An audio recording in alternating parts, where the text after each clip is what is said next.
I don't think many people believed that we could capture him. Because here it is, this myth that he was almost untouchable. And we believed, though. And I say we because there was a team of people that absolutely believed that if we put everything together and we pursued him relentlessly, we would capture him. No.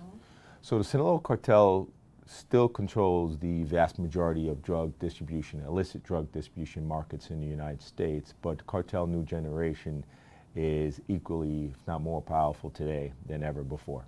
The drug lord that we want to capture the most is RCQ, Rafael Caro Quintero.